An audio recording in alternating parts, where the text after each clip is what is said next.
आज हम एक ऐसे विषय की गहराई में उतर रहे हैं जो हजारों साल पुराना है, लेकिन जिसकी गूंज आज शायद हर दूसरे घर में सुनाई देती है। हमारे पास है चरक संहिता के चिकित्सा स्थान का छठा अध्याय, प्रमेह चिकित्सितम।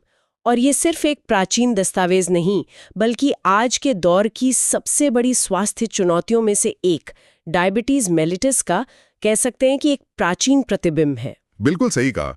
ये अध्याय अपने आप में एक मिसाल है कि कैसे प्राचीन आचार्य इस रोग को सिर्फ लक्षणों के स्तर पर नहीं देखते थे। वो उसकी जड़, उसके विकास और उसके प्रकारों के आधार पर इसे समझते थे। और BAMS के तीसरे वर्ष के पाठ्यक्रम का तो ये बहुत ही महत्वपूर्ण हिस्सा है। तो हमारी कोशिश रहेगी कि हम इसके सबसे जरूरी पहलुओं पर, जैसे निदान, इसकी संप्राप्ति और सबसे खास इसके चिकित्सा सिद्धांतों पर एक सार्थक चर्चा करें। तो चलिए शुरू से शुरू करते हैं। किसी भी रोग को समझने के लिए उसके कारण जानना सबसे ज़रूरी होता है। चरक संहिता के श्लोक 4 में इसके कारणों यानी हेतु का जिक्र है, और वो श्लोक कुछ ऐसा है। आस्या सुखम स्वप्न सुखम दधीनी ग्राम्योदकानुपरसा पयांसी नवान्नपानम गुड़ वैकृतम च प्रमेह हेतु कफुकृच सर्वम। इसे सुनकर तो ऐसा लगता है जैसे आज के ही जमाने की बात हो रही हो। हाँ, ये श्लोक आज भी उतना ही प्रासंगिक है, शायद पहले से भी ज्यादा। आस्या सुखम का मतलब है बैठे बैठे खाते रहने का सुख, मतलब एक सेडेंट्री लाइफस्टाइल। अच्छा। स्वप्न सुखम है जरूरत से ज्यादा सोना, फिर दही, दूध, नया अनाज और गुड़ से बनी चीजें। और अंत में जो सबसे महत्वपूर्ण पंक्ति है, कफकृच सर्वम, यानी वो हर चीज जो शरीर में कफ को बढ़ाती है वो प्रमेह का कारण है। मतलब एक आरामदायक जीवन शैली और ज्यादा कैलोरी वाला खान पान, ये तो सीधे सीधे आज के शहरी जीवन का सार है। पर ये तो सिर्फ कारण हुए, ये शरीर के अंदर जाकर बीमारी कैसे पैदा करता है, इसकी जो प्रक्रिया है जिसे संप्राप्ति कहते हैं, वो कैसे काम करती है। हाँ, यहाँ आयुर्वेद का नजरिया बहुत दिलचस्प है। देखिए, श्लोक 5 और 6 बताते हैं कि ये जो बढ़ा हुआ कफ है, ये अकेला काम नहीं करता। ये सबसे पहले शरीर के मेद यानी फैट टिश्यू, मांस और क्लेद मतलब शरीर के जो तरल तत्व हैं, उनको दूषित करता है। अच्छा। इसे ऐसे समझिए कि जैसे साफ पानी में मिट्टी घुल जाए तो वो गंदला हो जाता है, वैसे ही ये तीनों चीजें मिलकर शरीर की धातुओं को भारी और चिपचिपा बना देती हैं। फिर ये दूषित मिश्रण बस्ती यानी यूरिनरी सिस्टम में जाकर मूत्र को भी दूषित कर देता है, और यहीं से कफज प्रमेह की शुरुआत होती है। और फिर यही प्रक्रिया पित्त और वात के साथ भी होती होगी, जिससे उनके प्रकार के प्रमेह पैदा होते हैं। हाँ बिल्कुल। जब शरीर में पित्त बढ़ता है तो वो रक्त और दूसरी ओछ्म धातुओं को दूषित करता है, और वात बढ़ने पर वो वसा, मज्जा जैसी सबसे गहरी धातुओं को खींचकर मूत्र मार्ग में ले आता है। ये केवल लक्षणों का इलाज नहीं है, ये पूरी प्रक्रिया को समझने की कोशिश है। आयुर्वेद ये नहीं देखता कि शुगर बढ़ गई है, वो ये देखता है कि शरीर में ऐसा क्या हुआ जिससे शुगर को नियंत्रित करने की व्यवस्था ही बिगड़ गई। इसी समझ ने शायद उन्हें इसका वर्गीकरण करने में मदद की। एक नहीं बल्कि 20 तरह के प्रमेह बताए गए हैं। कफ से 10, पित्त से 6 और वात से 4। ये वर्गीकरण सिर्फ अकादमिक है या इसका इलाज पर भी कोई असर पड़ता है? नहीं, इसका सीधा असर इलाज और रोग के भविष्य पर पड़ता है, जिसे हम साध्यता या प्रोग्नोसिस कहते हैं। श्लोक 7 में साफ लिखा है कि कफज प्रमेह साध्य है। साध्य मतलब उसे पूरी तरह से ठीक किया जा सकता है। पित्तज प्रमेह याप्य है, यानी उसे दवाओं और परहेज से नियंत्रित रखा जा सकता है। और वातज प्रमेह को असाध्य यानी लाइलाज कहा गया है। ठीक है, पर इसका आधार क्या है? ऐसा क्यों है कि एक प्रकार ठीक हो सकता है और दूसरा नहीं? इसका कारण बहुत वैज्ञानिक है। कफज प्रमेह को साध्य इसलिए कहा गया है क्योंकि उसमें शामिल दोष यानी कफ और दूष्य यानी मेद, मांस, क्लेद, इनके गुण एक जैसे हैं, भारी और ठंडे। इसलिए उनकी चिकित्सा एक ही दिशा में होती है, जिसे समक्रियत्वाद कहा गया है। इलाज करना आसान हो जाता है। और पित्तज के साथ क्या मुश्किल है? पित्तज को याप्य कहने का कारण है विषम क्रियत्वाद। इसे एक उदाहरण से समझिए। मान लीजिए आपको पित्त दोष को शांत करने के लिए ठंडी चिकित्सा देनी है, लेकिन जो धातुएं दूषित हैं उन्हें ठीक करने के लिए शायद गर्म चिकित्सा की जरूरत हो। अब आप एक ही समय में ठंडी और गर्म दोनों चिकित्सा नहीं दे सकते। हाँ, ये तो एक विरोधाभास हो गया। बिल्कुल। इसी वजह से रोग को सिर्फ मैनेज किया जा सकता है, जड़ से खत्म नहीं किया जा सकता। और वातज तो महात्ययत्वात् यानी अपनी गंभीर प्रकृति और शरीर की सबसे जरूरी धातुओं को नष्ट करने की वजह से असाध्य है। इसी सिलसिले में एक श्लोक ने मुझे सबसे ज्यादा चौंकाया। श्लोक 57 कहता है, जातः प्रमेहि मधुमेहनो वा न साध्य उक्ता स ही बीज दोषात्। इसका मतलब है कि जो जन्म से प्रमेही है या जिसके माता पिता को प्रमेह था, वो ठीक नहीं हो सकता, क्योंकि उसके बीज में ही दोष है, बीज दोष। क्या ये हजारों साल पहले जेनेटिक्स या वंशानुगत बीमारियों की बात हो रही है? बिना किसी शक के ये जो बीज दोष की अवधारणा है वो आज के जेनेटिक प्रीडिस्पोजिशन के सिद्धांत के कितने करीब है, ये देखकर हैरानी होती है।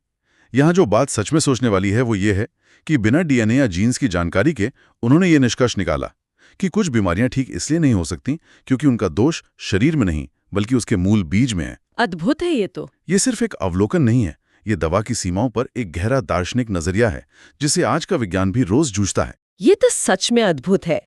अब बात करते हैं लक्षणों की। बीमारी होने से पहले के संकेत यानी पूर्व रूप, वो भी बहुत सटीक दिए गए हैं। श्लोक 13 और 14 में आलस, शरीर से एक अजीब सी गंध आना, हाथ पैर में जलन जैसे कई लक्षण हैं। पर एक लक्षण है जो सबसे अनोखा है, मूत्रे भिधावंती पिपीलिकाश्च, यानी पेशाब पर चींटियों का इकट्ठा होना। हाँ, और ये लक्षण दिखाता है कि उनकी निदान की प्रक्रिया कितनी व्यवहारिक थी। आज हम ब्लड शुगर नापने के लिए ग्लूकोमीटर का इस्तेमाल करते हैं, उस समय कह सकते हैं कि चींटियां ही ग्लूकोमीटर थी। हाँ ये हाइपरग्लाइसीमिया यानी खून में बढ़ी हुई चीनी का एक सीधा और सरल संकेतक था। मूत्र में जब अतिरिक्त शर्करा निकलने लगती है तो चींटियां उसकी तरफ आकर्षित होती हैं। ये प्रकृति का लिटमस टेस्ट था। ये तो शानदार है। मतलब है कि सिर्फ देखकर ही बीमारी का अंदाजा लगाया जा सकता था। बिल्कुल। और ये सिर्फ शुरुआत थी। प्रमेह के जो 20 प्रकार बताए गए हैं उनके लक्षण भी मूत्र के आधार पर ही हैं।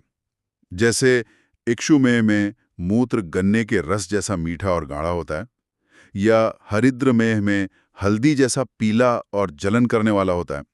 ये उस दौर की यूरिनोलिसिस यानी मूत्र विश्लेषण की बहुत गहरी समझ को दर्शाता है। इन सभी लक्षणों और प्रकारों को समझने के बाद ये सवाल उठता है कि वो इसका इलाज कैसे करते थे।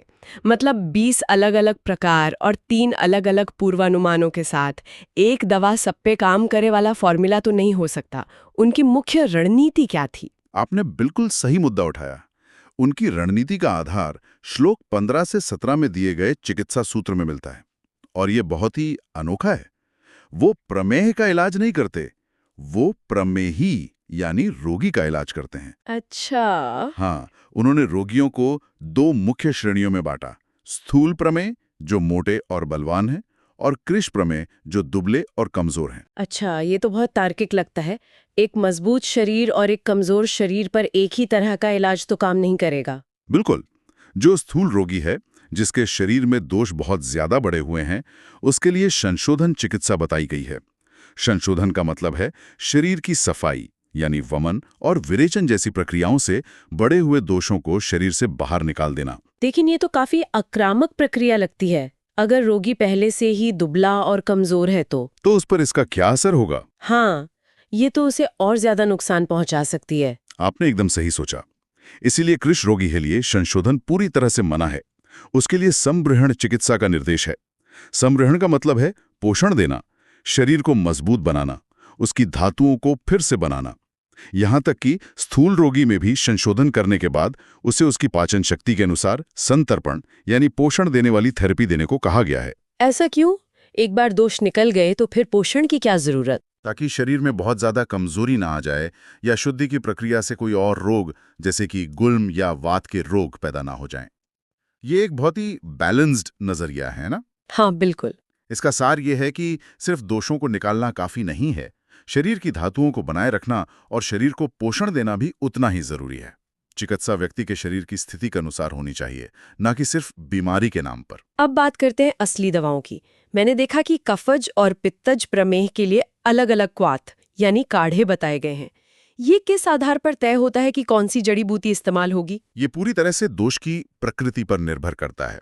देखिए, कफज प्रमेह में जहां शरीर में भारीपन, चिकनाई और नमी ज्यादा है, वहां श्लोक 27 से 29 के अनुसार हरितकी, कठफल, मुस्ता, लोधर जैसी जड़ी बूटियों का इस्तेमाल होता है। ये स्वभाव से रूखी और कसैली होती हैं, जो कफ के गुणों को काटती हैं। और पित्तज में, जहाँ गर्मी और जलन ज्यादा होती है? हाँ, वहां श्लोक 30-32 में उशीर, लोध्र, चंदन जैसी ठंडी तासीर वाली जड़ी बूटियों का क्वाथ शहद के साथ देने को कहा गया है। हर दवा का चुनाव एक सोची समझी रणनीति का हिस्सा है, पर कुछ योग ऐसे भी हैं जो ज्यादातर प्रमेह में काम करते हैं। हाँ, जैसे फलित्र कादिक्वाथ, जिसका जिक्र श्लोक 40 में है। ये एक बहुत प्रसिद्ध योग है। इसमें त्रिफला, दारू हरिद्रा, विशाला और मुस्ता का काढ़ा हल्दी और शहद के साथ दिया जाता है। ये शरीर की लगभग सभी प्रणालियों पर काम करता है। एक और दिलचस्प योग है मध्वासव, जो श्लोक 41-44 में वर्णित है।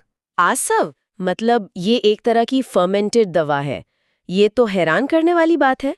हम सुनते हैं कि मीठी और अल्कोहल वाली चीजें डायबिटीज में नुकसान करती हैं, तो फिर एक फर्मेंटेड मीठे स्वाद वाली दवा यहाँ कैसे काम करती है? ये आयुर्वेद की फार्माकोलॉजी की खासियत है। जब किसी दवा को फर्मेंट किया जाता है तो उसके गुण बदल जाते हैं। मध्वासव शहद से बनता है, लेकिन फर्मेंटेशन की प्रक्रिया के बाद ये शरीर में जाकर कफ और पित्त दोनों को नियंत्रित करता है। इसका मीठा स्वाद बीमारी को नहीं बढ़ाता, बल्कि ये दवा को शरीर में गहराई तक पहुंचाने का काम करता है। ये योगवाही गुण कहलाता है। दवाओं के अलावा आहार पर भी बहुत जोर दिया गया है, खासकर यव यानी जौ पर। श्लोक 19 और फिर 21 से 24 तक सब में यही लिखा है कि रोगी के आहार का मुख्य हिस्सा जौ से बना होना चाहिए। जौ में ऐसा क्या खास है? जौ को प्रमेह के लिए सबसे अच्छा पथ्य मतलब आदर्श आहार माना गया है।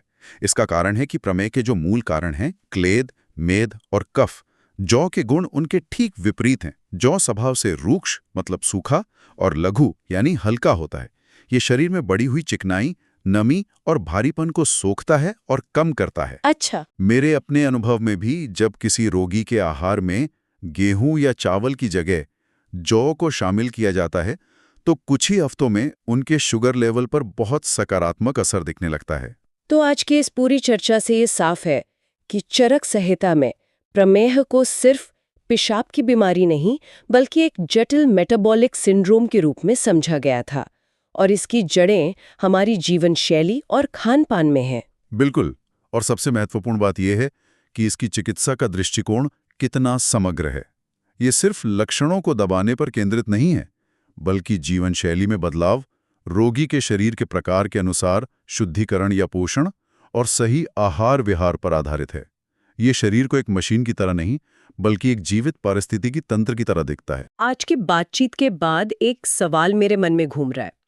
चरक संहिता ने बीज दोष को वंशानुगत प्रमेह का कारण बताकर उसे असाध्य कह दिया। आज हम जानते हैं कि टाइप 1 डायबिटीज एक ऑटो इम्यून और जेनेटिक स्थिति है जिसका कोई स्थायी इलाज नहीं है, उसे सिर्फ मैनेज किया जा सकता है। यह सोचने पर मजबूर करता है कि इन प्राचीन ग्रंथों में और कौन से ऐसे सिद्धांत और सत्य छिपे हैं जिन्हें आज का आधुनिक विज्ञान अपनी उन्नत तकनीक के बावजूद धीरे-धीरे खोज रहा है और मान्यता दे रहा है।